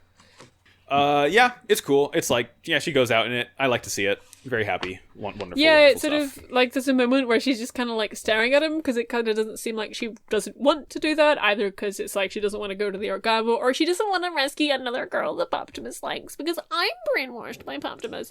I don't fucking know. I feel like we have no plausible deniability to fully assume it's the former. Yeah. As you know, Sarah Reccoa is a mature woman, so it's only the former. She wouldn't have any problem helping a man with another woman, you see, because she's grown past it. Yeah, she's never had problem with man being shit. God, I can't wait for us to like start losing our minds later in this episode. Let's just fucking get to it. Let's get to it. We go back to the Argama. Katz is playing Among Us. He's in surveillance, checking on everyone. Yeah, well, he's not in surveillance checking on everyone. He's in surveillance checking on Sarah. He is just watching his girlfriend through a security camera. It's just very creepy. It's even creepier because she's just like huddled on the bed, and there's this very Spartan kind of shot of her just from above, just like on the bed in the room, nothing else, just kind of huddled there, and you're like, oof, oof, ah, ee. Yeah. But then even more oof oof atty, because like Camille comes in and is like, "What the fuck are you doing?" And Camille actually corrects Cats, Oh God. which I don't think we've seen him do this before, have we? He almost did before, but consciously chose not to, and it sucks that now that he's doing it. It's an effective sort of signifier of, yeah, Camille, like you said, Colin, he's fully drank the Kool-Aid at this point. Yeah. He knows if you correct someone, they're going to fight better, of course, because it happened to him, it'll happen to you too. Yeah. And he does show some concern that, like, if Katz can't get his head, like, out of thinking about Sarah, then he's just gonna fucking die and eat it on the battlefield. But at the same time, it's like, there are better ways that you can do this other than hitting somebody. Yeah, this is maybe not the best way to go about this, Chief. Yeah, it's just, and you know, again, Katz kind of behaves like Camille was doing in the first half of the show, where he's like, "Don't worry, I'll fight. I'm still a pilot after all," and like stroops off, and it's just, you know, the turns table. He's having feeling. Yeah. Yeah. Everyone then proceeds to launch. Even Char finally gets to go out and play. They let him have his walkie. Yay! Yeah. Yeah, happily, they're doing, like, there's just, like, 20 fucking minutes of battle, at which point, somewhere in the next 10 minutes, happily does say the words, "Let's start whacking moles." Yeah, it's good. It's important to note. So yeah, like, Bask and Hyman, I think they get in the Dagosa gear, and they're ready to, like, take off and leave through that. Yeah. Like, all the Titans are leaving. Bask mentions that Rosamia and Gates, the cyber new types, want to sortie and fight. So I was right. Gates is a cyber new type. You are correct, yes. But, you know, because he's boy, that means he's not emotional. Oh, yeah, of course. No, yeah, he's not going to have an arc. He's just there. Yeah, boy But- emotion? No. No. Those Venn diagrams are two separate circles. Yeah. And as this is happening, Hamon's getting ready, too. And she's like, we sort of hear that her Gaza Seas have taken over Grips. Probably not good that she owns that now. Yeah. Oh, I wonder if that'll come to fruition later on. It's a cool toy, and she gets to have it. Yeah, and she's mostly just waiting to see who's going to win between the Titans and the Aeug, and also we get a weird Maneva violin montage. Which is not animated. It's like it goes Evangelion slideshow on you, and it's like these lovingly painted like paintings of Maneva Zabi playing the violin, and you hear the music, but you don't like see her do it, which is it's a very strange choice. It's painted like the way that they do like the end of show eye catches sometimes, which makes me think like maybe they planned on this being the end of an episode and just it didn't work out that way. Yeah, I mean that would be a weird way to end it. It just seems like, you know, very fucking like narrow violin Rome burn kind of stuff. Like, oh, look how protected little girl, she's simply playing the violin while two very large asteroids crash and destroy death all around her, blah blah blah. And it just kind of seems like they put it in, they were like, oh, we'll animate this later, and then just kind of ran out of money. Well, it's like that's the thing is whatever. like when they do those like hand painted scenes, those are usually as expensive as like animation, honestly, and it's usually like the like animation director is or like the head of the unit is the one who is doing like those like background paintings and like painted stills and that kind of stuff. So I don't think it's necessarily a they ran out of money thing. I think it's just they badly paced what they wanted to do with this episode thing, and they had already done it and didn't want to lose the money by not using it. Right, yeah. I think like It looks good. Way it seems like it's a thing they wanted to look good and different. And they were like, oh, guess we'll do this then. Yeah. You know what? I think I choose to personally read it as like a juxtaposition of like crazy big battle happening, and then Maneva's just calmly playing the violin in peace, far away from the fighting. Yeah. Yeah. Also, she sounds like she's good at it. So Yeah. Well, congrats. yeah. She's a child prodigy. Yeah. We love Yeah. to see it. Yeah. You see, this is her true calling, and if only she wasn't forced by Haman to like learn scripted lines in order for Haman to vicariously do fascism, she could be the violin prodigy of space. Shoulda, coulda, woulda. War really is hell. Ugh. Recca was out here in the Palace Athene though, and she just starts blasting baby. the Argama. Yeah, she Yeah. like perfectly targets part of its like rear thruster or whatever, and then Camille gets the DM. He's like, "Ah, beans, not again." Also, Foz, the first person to come back, and like the Methus and the Palace just start fighting back and forth. Can you say cat fight?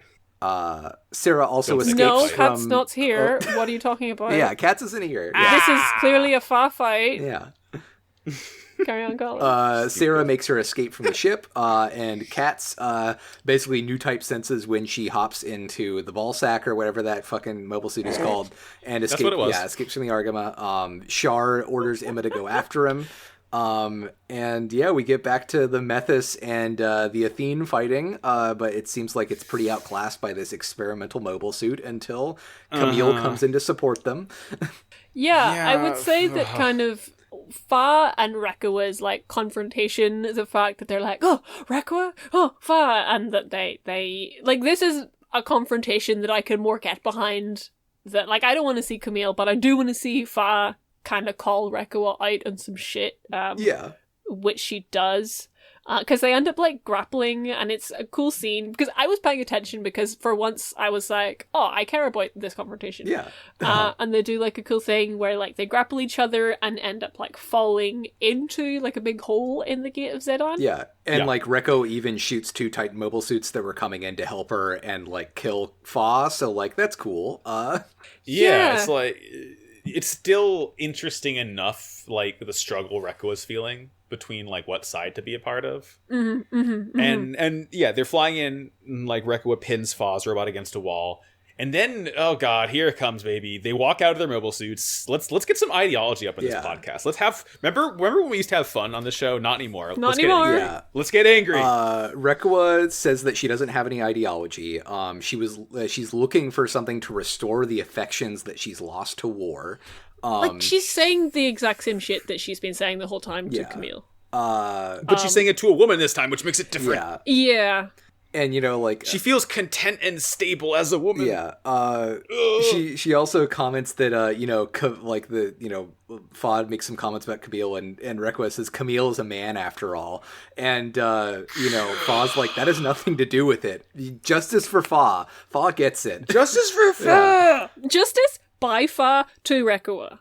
Because, like, whenever Reccoa mentions, like, oh, it's Camille's a man, like, you never understand. Fa is literally like, it's not about gender, though. What the fuck are you talking about? Yeah, because, like, Reccoa's kind of insinuating that the only reason that Camille cares about her is because she's a woman and he's a man, so obviously he's going to have affection for her, and that's why he wants to protect her. Which isn't true at all. Camille just doesn't want people to die. Like... Pretty noble goal as far as that's concerned. Yeah. And we get like capital T, capital L, the line here, where I thought the capital T was going to be for transphobia. The line is everyone is either male or female. Ideologies and beliefs are another story. Again, the version of it in the sub is in this world you're either a man or a woman. Politics and ideology have nothing to do with that. Oh. That's the most incorrect sentence I've ever heard anyone say ever. Hole in my wall right now. So, like, here's my thing with it. I want to start this off with saying that I don't want us to defend the show's takes on gender and stuff with what I'm about to say, because I think it's really important to point out that, like, regardless of how they're playing this particular thing, like, Zeta Gundam's idea of what peace looks like is absolutely, like, a heteronormative nuclear family. Like, that's what it's about. Yes. And the thing that we're supposed to kind of, like, take as a good thing is that, you know, the Argama is, like, a bunch of characters that are sacrificing their ability to have that kind of normalcy or to have that kind of peace so that they can then fight against, you know, the Titans or the Zombies or whoever, so they can, you know, like, allow this conflict to end. They can bring an end to this conflict. People can go back to their peaceful lives. Where then kind of, like, the unsaid thing is, like, Camille and Fa get married and take care of Shinta and Kum as their kids. Or, you know, Emma and Henkin get married or whatever. And the thing that I think that they're really trying to lean into with why what Reccoa is saying is bad is because Reccoa is saying that, like, the peace doesn't matter. You know, we know that she is kind of chasing the high of being a soldier, and joining the Titans allows her to do that and have this heteronormative, like, relationship with Sirocco. That basically, like, the thing that we're supposed to take away as scary about this is, like, if the Titans win, the conflict is just going to keep going, but also the Titans are trying to make it so that the idea of what you would think of as a peaceful, normal life, this kind of like reward of settling down and having a family, is a thing that they're instituting within the Titans, in that you have people like Sarah and Reccoa devoted to people like Sirocco. That's a thing they're actively courting, that like, you know, it's not just that they're trying to like start a fascist police state, but that they are mirroring like all aspects of that. Like, you know, this is a thing with fascism, you know, the idea that the government mirrors the idea of like a father who controls his family, who mirrors like a capitalist that controls the workers. Like, this is all a unified thing, and this is what we're supposed to take away of as bad, is the fact that, you know, Reccoa is like, oh, there's just men and women need to be subservient to men, and now we need to be their soldiers too. And that's really fucked up. But I don't want us to forget that also, like, the opposite of that, of the good thing that this show is trying to mirror this is we should just die in war, and the people who survived get to then get married and have children afterwards. So it fucking sucks all the way down. Yeah. It's like, I don't know. It's this like insane it's more ideology dumping, right? But like, it feels like so wholly unnecessary. I mean, it feels necessary to the writers because, again, it's like a thesis of the show. But it's like, it's so different comparing 0079 and Zeta, like the ideology dumps they've had between the shows. Because like, there was never any of this in the first Gundam show. I mean, there wasn't really a whole lot else in the Gundam show. But like, for this, it's like, it is just hammering this so hard. Every single time Reccoa talks to a character, it just boils down to this. It's like, this certainly was a show written in the 80s, right? It's like, yeah. It's hard to sort of constructively talk about it because a lot of it boils down to, it's like, damn, watching this in 2020 is not good. Yeah. Like, yeah. There's just, I want to like meet the show halfway, and I think that there is a potential story with Reccoa being this person who turns to fascism because it's easy for her, because it supports the things that she wants, and, you know, she is a villain because she is ignoring like the plights of the other people around her in favor of like what is making her feel good. I think that is like, that's a fine thing to have in a story, but it's the fact that like so much other stuff is just kind of like not spoken about. Like, you know, the Zeta never gets into the fact that Melanie Hugh Carbine is a moon capitalist that's controlling everything, you know. You know, they never really, you know, Wong never like gets his comeuppance or anything like that. Fuck, is Wong still alive? Jesus. Yep. He's hanging out in La Vie Rose. Yeah. And so it just kind of sucks that like, yeah, I mean, like you say, Max, like, this is a show made in 1980 in, like, a very, like, you know, conservative society. Like, you know, we were never going to be able to, like, escape Japan's ideas of what gender was in the year 1985 or whatever. Yeah. But I don't know. It fucking, this is maybe, like one of the worst parts of Zeta, is just the way that it doubles down on its, like, gender sexuality bullshit. Yeah, I want to, just to make it even worse, I want to bring in the thing that Fa says at the end of this episode. Oh boy. When they, like, they fucking sit down and discuss the tragic loss that they've just had. Sure. And, like, Fa is talking to Emma about Reccoa, and Fa is just like, oh yeah, but, you know, it's upsetting because she chose a course that most women probably would have considered. Yeah. And, like, Emma is like, I wouldn't say that at all, Fa. Yeah. Thank you, Emma, for fucking saying that. But it's just, like, the fact that from that being at the end of the episode, it really feels like the Reccoa saying this stuff to Fa at this point does strike a bell with Fa and strike a chord with Fa, and the fact that, like, maybe Fa can relate to, I don't know, the fact that Reccoa took this opportunity in order to have more power and do more fight. Mm-hmm. And just, you know, maybe there's a thing here about the fact that Reccoa has done this to have girl power. Yeah, like there's like a heavy edge to it that, and I think this is the thing that like specifically the AU characters are starting to lean into, is like how much they've sacrificed, and down to like any like idea of normalcy. Because like in the sub, what Fa says is that Reccoa is living the life of a woman. Which that kind of feels like, you know, Yeah. Like and like, you know, I would love to read into Emma disagreeing about this, of being like, no, to be a woman you don't need to just like be in love with somebody or whatever, or, you know, whatever. But it definitely, I think the thing that we're supposed to take from it is this idea that, you know, the Ayug is sacrificing their sexuality and their gender and like their bodily autonomy to be soldiers to fight this war, and that's what we're supposed to think is noble. Like, it's kind of connecting back to Amuro becoming Gundam. Like, this is the good thing is to like give yourself up to this ideological cause, as opposed to like the bad thing of like holding on to your ego, holding on to your desires, and leaning into them in ways that like hurt other people, which is what Reccoa was doing. I don't know. Yeah, it's just dog shit. well, I was very grateful whenever the scene was interrupted by a big explosion. Yeah, Camille pokes his head in a Zeta Gundam and like fires a Vulcan in it or something like that, and like shit starts blowing up. Yeah. And like, you know, Reccoa's escaping and Fa is like holding the gun. She can't bring herself to shoot her because fucking course she can't. Yeah, like she gets away because Fa can't do it. Foiled again. Literally, this is the point of the show where I start rooting for Reccoa's death, like actively. God, I cannot wait for her to beef it. She has to beef it. Please give me something. Because when she's dead, hopefully no one's gonna say the wild shit that she does. So it'll be a reprieve from her weird transphobia. Yeah. Obviously, Reccoa is the source of all that in the show, and when she's gone, it's Reccoa's fault. Yeah, Camille has certainly never said any gender essentialist, sexually essentialist bullshit over the course of the show. I hate this show.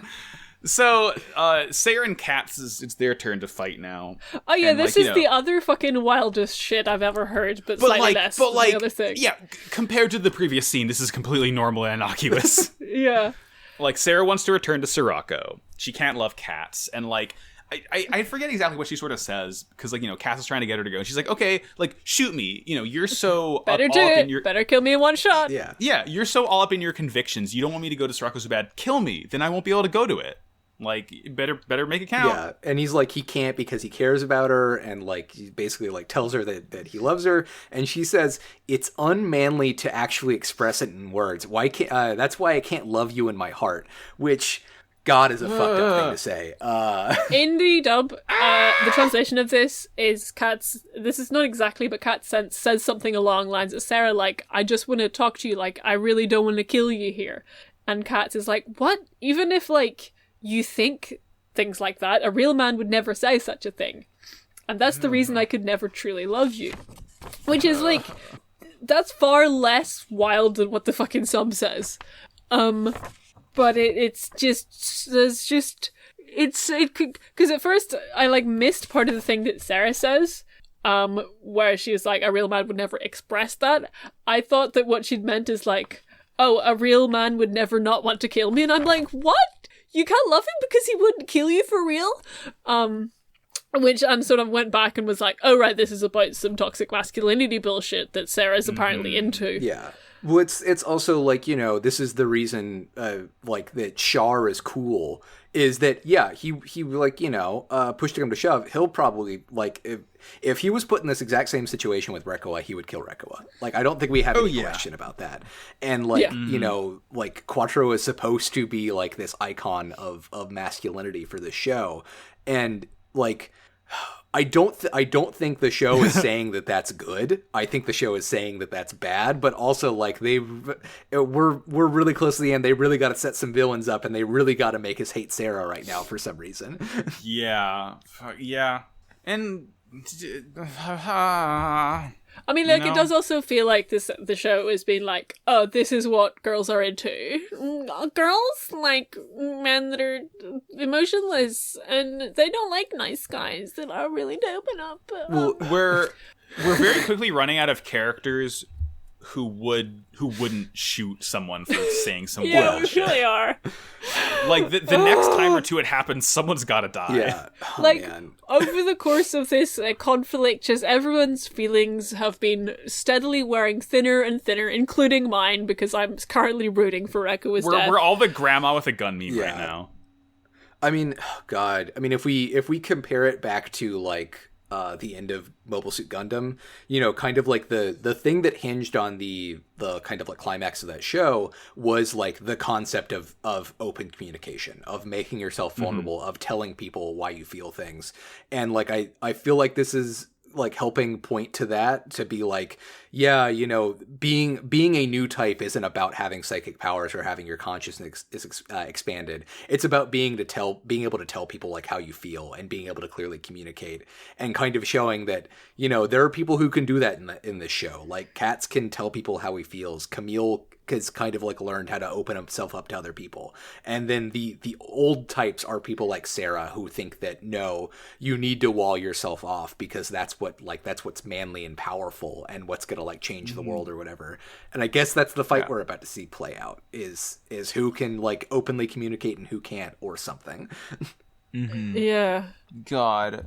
And Whatever. the thing that saved me from this scene was Emma from off screen coming in and being like, "Fucking shoot her! Kill her! Just kill her! Blow her Do head up! it!" But yeah, she escapes. We cut over mercifully to Axis. A big orb breaks off the top of it, which I guess is like people are in that orb, and that's like maybe the command center or whatever. Because like the whole rest of that thing still gonna hit Gate Dawn. Yeah. Axis is absolutely about to nut. It's oh yeah, we gotta get a big nut up in here. Jared is fighting, and he like new type feels Camille right away and flies off. Yeah. Like Reccoa wants to help because enemy of my enemy, and Jared is like, no, because I'm a failed son. I need to kill Camille all by myself. It's my treat. But the Fa with the messes comes in and grapples Jared to stop him from trying to kill Camille. It's good fun time. Because I guess Reccoa has like grabbed a hold of Camille, and Jared's like, well, I'll kill both of them, and so then the Methus comes in to stop him. Two birds, one stone. Methus comes in to stop, and this is a bad idea because Fa's not able to stop either of them.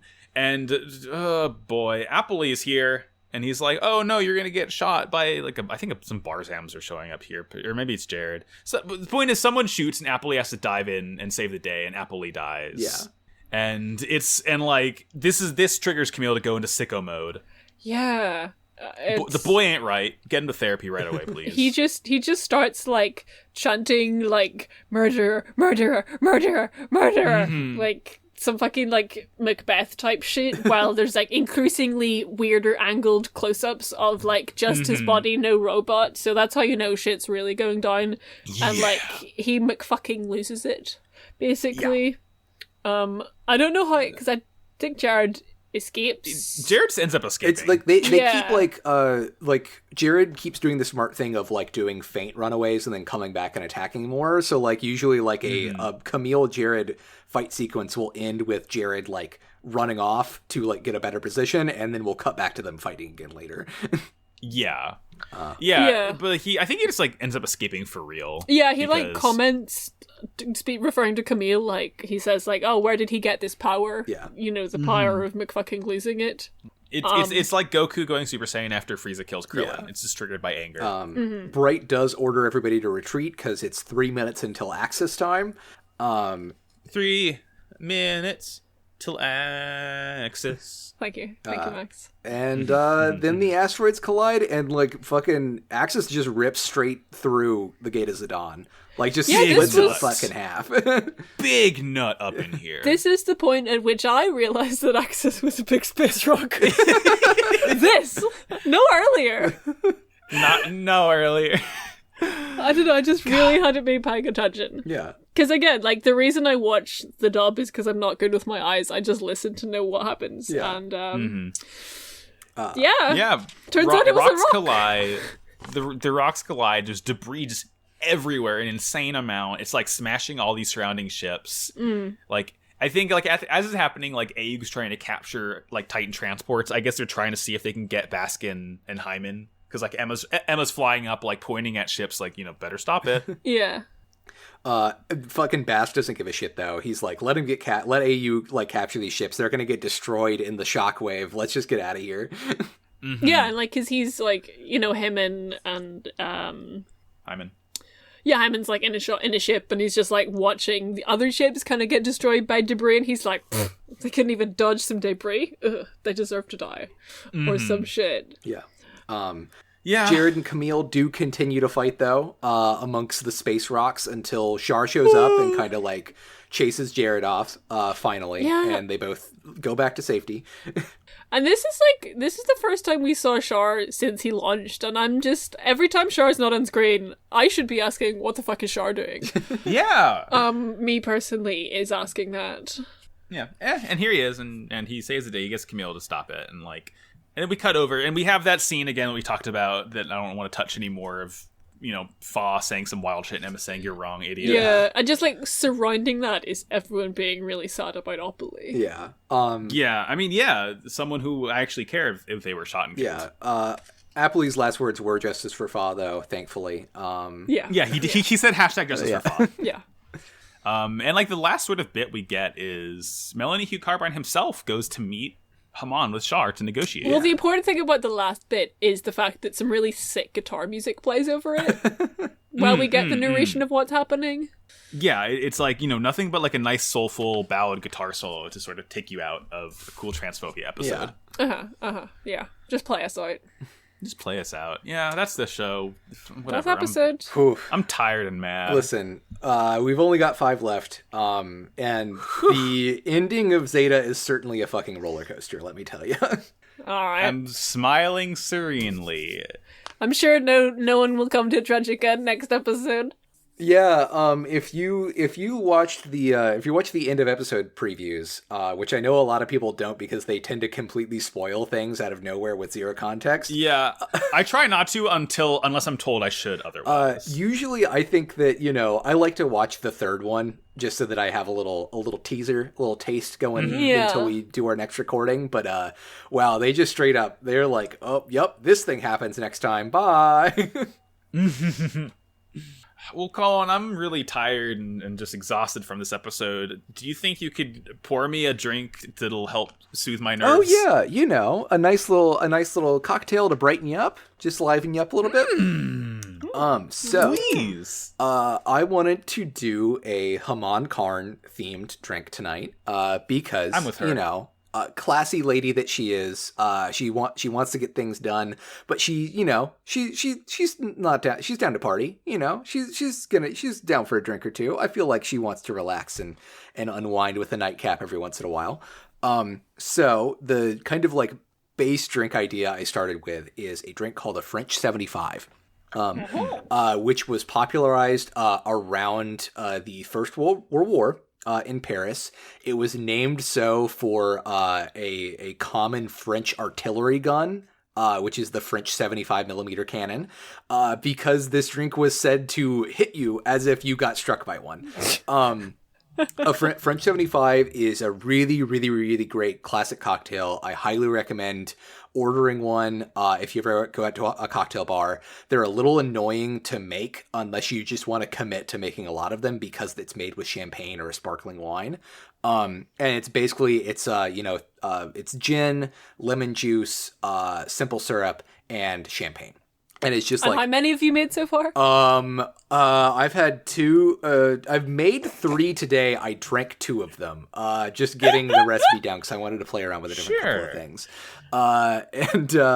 Usually like if we ever get like a bottle of prosecco for like brunch to go along with whatever breakfast we make, like my wife will have mimosas and I'll be making French 75s, and that way we can get through that without me drinking an entire bottle of prosecco. But that's why I recommend getting them at a bar, because that way you don't have to worry about, oh, I bought a bottle of champagne and I don't know what to do with it. Or, for example, if you want to test a recipe out, you don't hold on to a single bottle of sparkling wine for a week and a half, because if you open it and start playing around with it, it's going to go flat by the time that you have to record the episode, and you kind of want to drink one with the episode. But anyways, Haman is pink, so we're not going to use champagne this time. We're going to use a sparkling rosé. Like Super Saiyan Rosé from Dragon Ball Yes, Super. exactly. I would recommend a dry French rosé, although if you wanted to get a little bit of deeper color, if you wanted more sweetness, I would say go with like a Lambrusca, which is like a sparkling Italian red wine that's really, really good. And we're going to save that for the end, though. First, we're going to take... you can do this two ways. You can do it like a traditional French 75, squeeze the juice from half a lemon, half an ounce of simple syrup, and then 2 ounces of gin in a cocktail shaker with ice. Shake it for like 15 seconds, and then you're going to want to double strain that with a traditional cocktail strainer and then a mesh strainer, just to make sure that a lot of like the ice particulates don't make it in there, and a lot of like the lemon flesh doesn't make it in there. And then top that off with 3 ounces of the sparkling wine. I don't think that like it's still kind of cloudy. It tastes fine. But I think, Haman Karn really like appreciates the kind of sparkling nature of the beverage, and like really likes appearances. Appearances are really important to her. She likes rooms covered in gold foil, for example. So I think we really want to get this drink as crystal clear as possible. So, like we made for the gimlet way back in the Char drink episode, we're gonna make lemon cordial.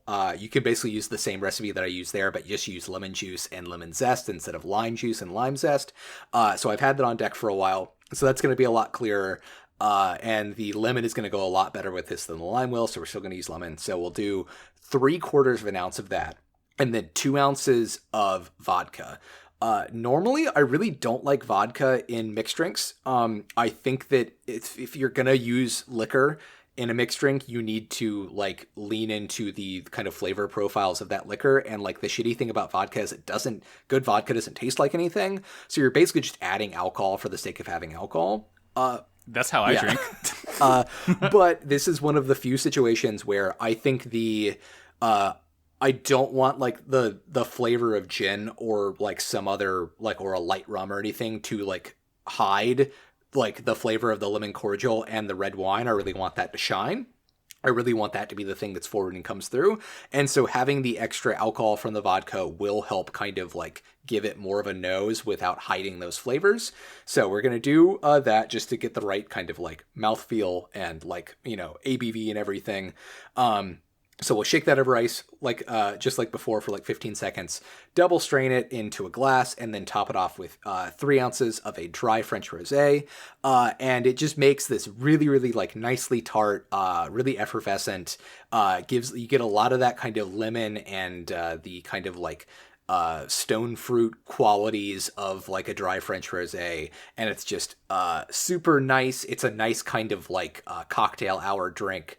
I think Haman gets around to these for her and the boys. They drink that, cheers, and then they go into battle and whatever. Or Jamatov Hyman shows up and says, "Oh, I won't die for you." Or Char and Melanie Hugh Carbine show up with the deeds to all of side 3 or fucking whatever. But yeah, that is my Haman Karn drink. Take a sip, babes. It's also a really pretty pink color. Yeah, like it sounds like a drink that that's really pretty, really just great to drink and be around, and that would end up in my personal complete humiliation. Oh no, it's wow, this drink it's very concentrated in alcohol, and it's very easy to throw lots of them back repeatedly. Sounds like a good drink to me. Just the way I like them. Cool. Thank you, Colin. We're gonna have to make like a recipe book at some point. Yeah. Of the 3 drinks Colin has brought. Yeah. Zine. Wow, Cool Robot Zine's not a bad idea. Well, the time has come to put ourselves to bed and get ready for like just hell probably in the next 2 weeks. If you want to find us on the internet, you can do that. Me personally, I've been Max. You can find me on Twitter at MaxVigilian. I got some other podcasts. One called Pod Agreed. I do with Sarah over here, a couple other people. Yo. We have a lot of good times doing it. We're on Yu-Gi-Oh! GX now. Very, very good show. Very fun time. There's an Italian clown there. I can't stop talking about him. Mamma Truly, mia! Truly the Jared of Yu-Gi-Oh! Truly And cute. you can find that on Twitter at Pod of Greed Cast. Another show called Slappers Only. It's a video game music showdown podcast I do with my friend Jordan. You can go to slappersonlypod.com for that. And we just recorded an episode on Mario Kart 8, which will be going up the day before this episode goes up. Check it out. Nice. My name is Sarah. Hi, I use she and they pronouns. Oh yeah, Which forgot we to didn't do say that. at the start of the episode. Remembered halfway through episode 3. And yeah, you can find me on the internet on Pod of Greed, and I also used to do a podcast called Never Believe It, which was about Naruto. December is in about 11 days. I don't know why I said that, actually. That's nothing to do with anything.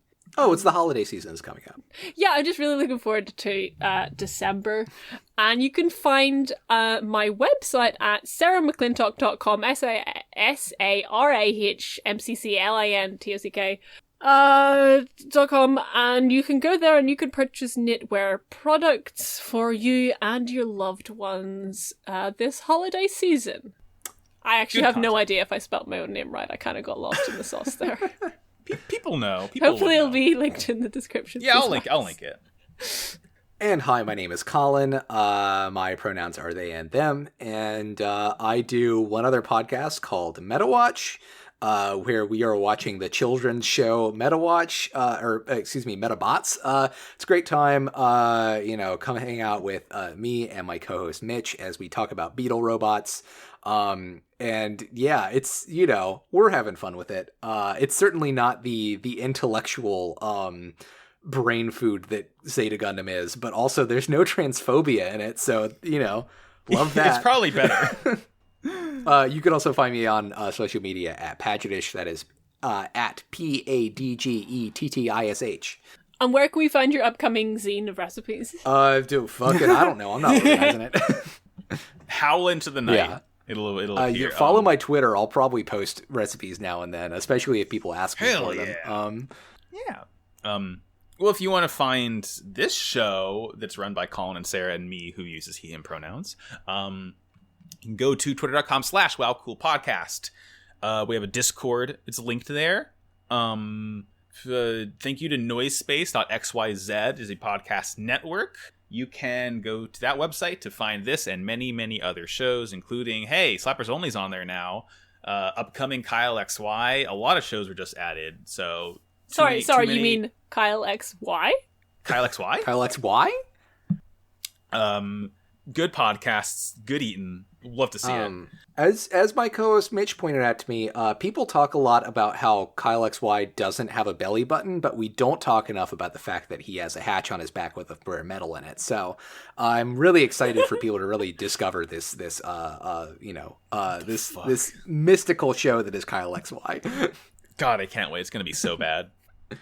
That's actually, I think it's coming out this weekend or the next one. It's coming out soon. Yeah. And the last thing we have to do is ask, I think it's you, Colin, right? Yeah. Is it Colin, what's your robot of the week? My robot of the week is Tio from Grandia 2. Grandia 2 was my post-election treat. So I basically, played through the whole game in practically no time. I beat it in 36 hours. It felt like nothing. But Tio is a really cool, automaton soldier that was made in a war between the good god and the evil god centuries ago. She fights with cool chakrams.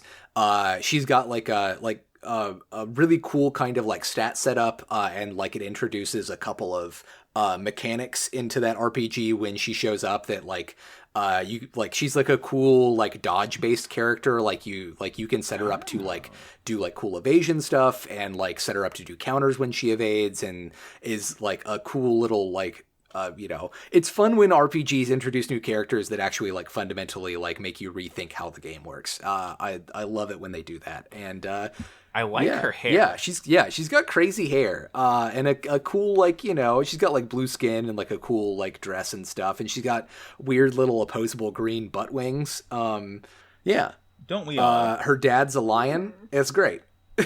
Me too. Right on. Thank you, Tio. Shout out to you. And lastly, to close us out, as we say in the words of not Reccoa, first of all, In the words of Ballsack Salami, war is bad. Wow. Cool robot.